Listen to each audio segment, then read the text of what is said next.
道你会不会有这样的感受，每次做视频做得贼认真，感觉自己必定会上热门，但一上传之后，哦吼，傻了，都过了1周了，也才几千播放，这是因为你在这几个方面做得还不够好。我是2.5吴阳，一位0号会长接我的环球梦想家。看完这期视频，你也能做出一个贼有意思的爆款视频。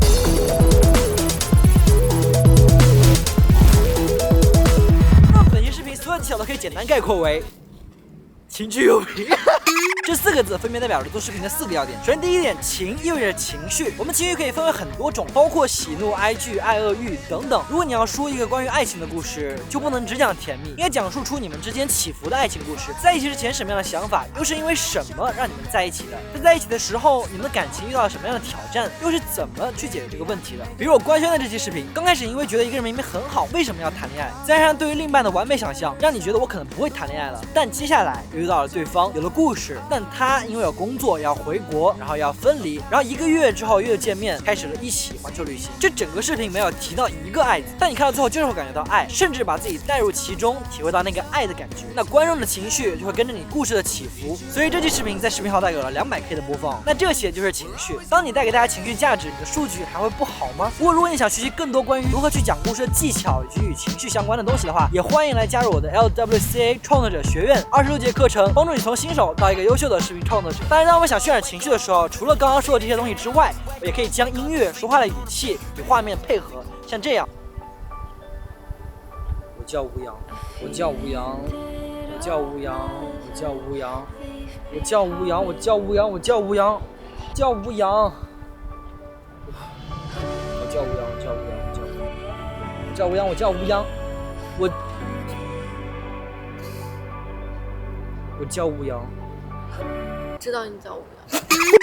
玩归玩，但我相信刚刚这个例子，大家一定能看出来声音的重要性。虽然我知道有点尬。那关于声音设计，是我每个视频最重视也是最重要的部分。除了刚才说的音乐，还有人声，也就是我现在说话的这种声音，或者一些视频的后期配音。除此之外，我在做短片的时候，也经常会用到一些环境音，来为电影感的短片铺氛围。比如我曾经拿到尼康冲绳者 Vlog 大赛全网第1名的这个短片。I think it brings me back to the most natural and peaceful state.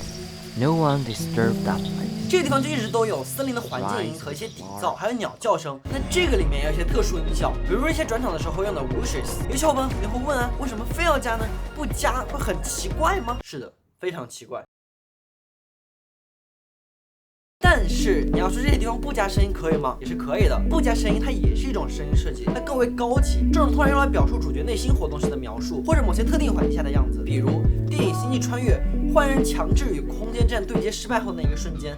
There is a moment.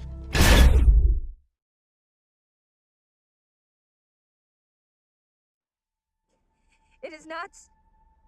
按理来说那是个巨大的爆炸声，但因为在真空中声音无法传播，所以只有刚开始爆炸的那个音头。那这个声音设计就是以坏人或者说这个空间站的主观视角来设计。但我一直认为，先从最基础的开始，把所有声音可视化，这是最重要的。熟练后再去学会如何用声音设计去讲故事。那我的 LWCA 创作者学院的课程里有专门针对 Lost in Forest 这个短片长达35分钟的声音设计的分解，大家感兴趣也可以在评论区查看购买。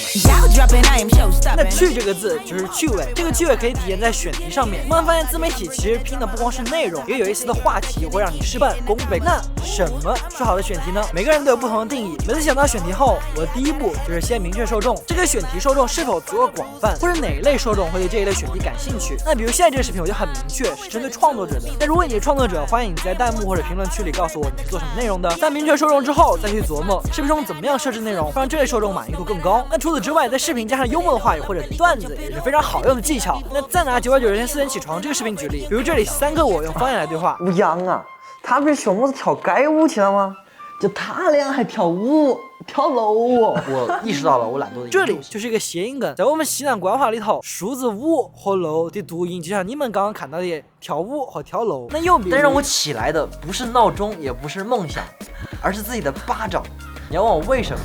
那就是吾日三省吾身，把吾日三省吾身变成了山省吾身，那这也是一个谐音梗。那还有上热门的这个，邀请17个国家的陌生人在衣服上画出中国印象，邀请来自印度的一家3口，女儿画了面条，妈妈画了长城，爸爸说中国人都很 nice， 还有很多中国朋友。于是我就联想把这几个放在一起，他们一家3口在长城上面和中国的朋友们一起吃面条的画面。还别说这些小细节，我自己现在回忆起来我都觉得很有意思，就更别说观众了。幽默凸显与后期制作密不可分，其中比较核心的就是对节奏的精准把控，像我们看的喜剧和小品一样，都很讲究节奏感。那这个也可以和大家分享一个很有意思的点，那想看的话先3连，不然我就关相机了。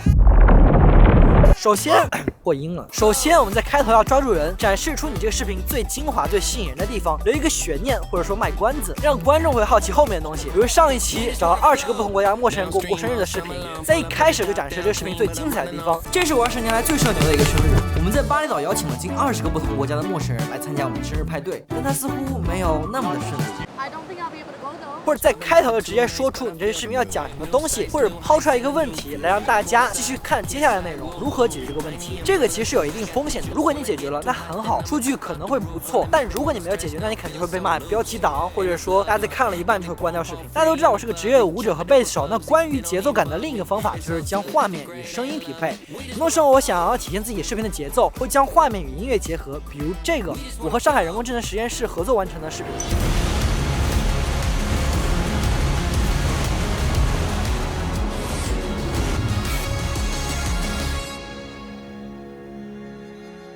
我的单体就是负责图片和分镜脚本的生成，然后他那边就用纹身模型将图片转化成视频。现在科技真的已经非常发达了。那这首音乐的节奏变化就非常的丰富。首先是有一次很快的钢琴声铺垫着的，但是我没有卡那个点，而是选择了更大更慢的拍子，这样会体现他们更稳更有权威。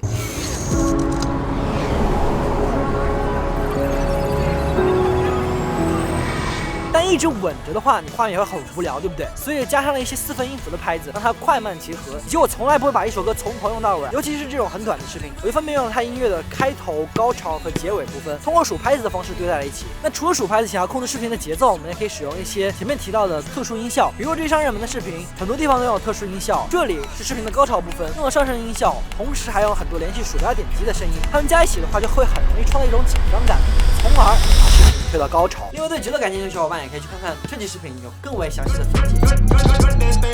下一个就是用，现在我就不用多说，这期视频就是关于一个用的典型案例，能给观众带来实用价值，能让他们在看完视频后对生活有一些帮助，对事业有一些帮助，甚至能够帮助大家拥有更好更精湛的技能，比如教你做饭，教你修保险丝，教你穿搭，给你提供旅行攻略，教你做旅拍运营，教你如何讲故事，这些都可以是对观众有价值的。那比如我的 LWCA 创作者学院里面也会有26节总时长7小时，对像你一样的创作者有价值的内容，大家可以去评论区看一看。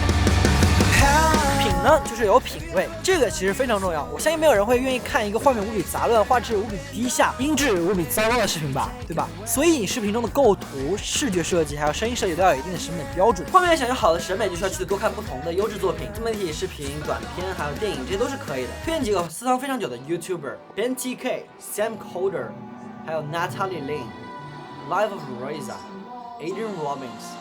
看完他们作品后，相信你在创作时也一定可以更加专注在每一个声音设计的细节、画面的质量、视频的美感以及内容的质量，去更好的实现情趣用品这4个点。